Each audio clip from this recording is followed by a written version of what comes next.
So you've rebuilt your diet, locked in your training, and now you want results that actually last. Here's the truth. It's not just workouts or calories, it's your daily habits. So in this video, I will share with you my simple routine and habits that I follow each day to stay lean, avoid injury, and keep my energy levels high without complicated tracking or extreme dieting. If you're new here, then welcome. My name is Matt. I'm a specialist physiotherapist, personal trainer, and over the course of my career, I've helped hundreds of people get pain-free and into the best shape of their lives. Without further ado, let's get on with the video. So the first key habit that I would say absolutely revolutionized my life, was walking 10 to 15,000 steps per day. I appreciate if you're a little bit more busy, you might only be able to get close to 10,000 steps, but if you can, 15,000 steps a day is a game changer. The low intensity movement burns calories, aids digestion, and improves recovery. Even on rest days, or should I say more like active recovery days, I'm moving. I'm walking around my city or my neighborhood, getting my outdoor sunlight exposure. A bonus to walking 10 to 15k steps outdoors every single day is that it clears your mind, reduces stress, and helps you sleep better. They've done scientific studies to show that if you can get outside and get some sunlight in, some daylight in around 3-4 p.m, it really helps your circadian rhythm and it helps you sleep later on in the evening. An extra bonus as it improves your vision. I usually aim for a minimum of 2 hours outdoors every day, but getting that in, working that long distance vision, getting that daylight exposure is going to help improve your vision over time. Shout out Jake Steiner from End Myopia. If you guys want to go and check him out, I'll leave a link in the description. If I've ever been sitting at the computer screen for a few hours and I feel like crap, I do take a break by going outside and having a walk for 50-60 minutes at a time.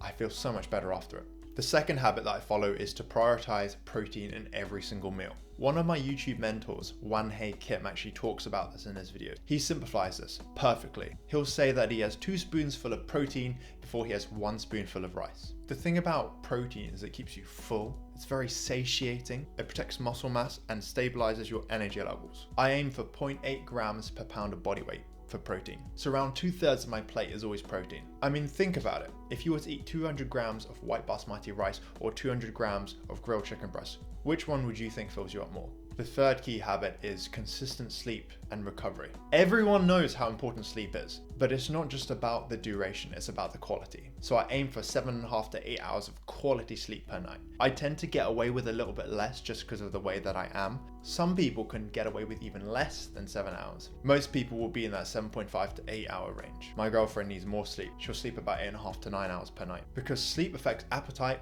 fat loss, and strength gains. And especially when I was traveling in China, I averaged around 5 to 6 hours of sleep per night.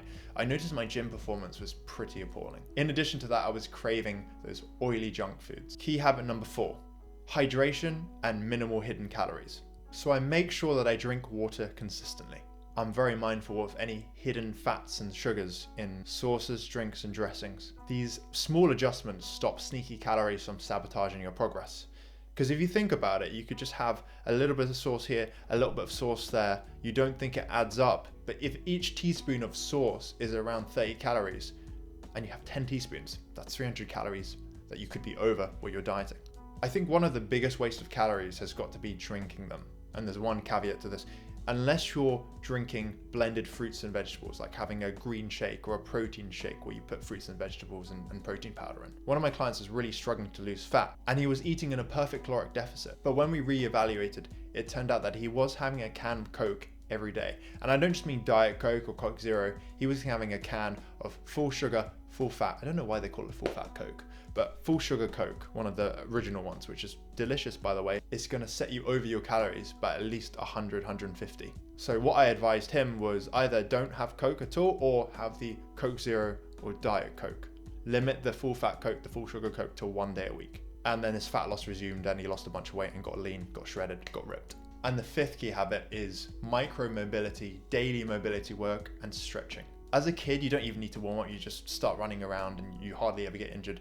But when we get older, particularly as we get into our mid to late 20s, our 30s or 40s, we really need to focus more on the mobility and the warm-ups. They become especially more important to prevent injuries and to ensure better performance in the gym, and so that you don't feel like absolute crap. This daily mobility work is extremely important for preventing injuries, maintaining or improving range of motion, as well as improving posture. I do 5 to 10 minutes of mobility work every single day for my shoulders, my hips, and my ankles. Your problem areas might be a little bit different, but before I prioritize my mobility, I would feel stiff, sore, and get injured quite regularly. And on my 3 rest days, Wednesday, Saturday, and Sunday, I do a 30 to 45 minute stretching yoga mobility routine. It reduced my risk of injuries and helped me to move better.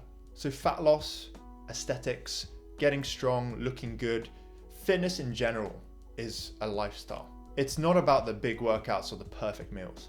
It's about consistent, small, daily habits.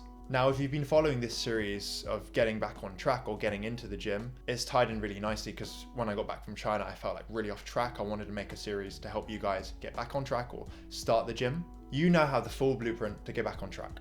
But if you guys are just starting out and you want to get into the gym, then you can grab my free 2 times a week minimalistic aesthetic upper lower workout plan. Link is in the description. But if you are a little bit more advanced, if you've been training for a little bit longer, you might benefit from my 3-day-a-week workout plan. It's everything that you need to look good, be strong, and remain injury free. If you're sick and tired of all the conflicting advice that all these other science-based lifters are giving you, and you want something that actually works, link is in the description.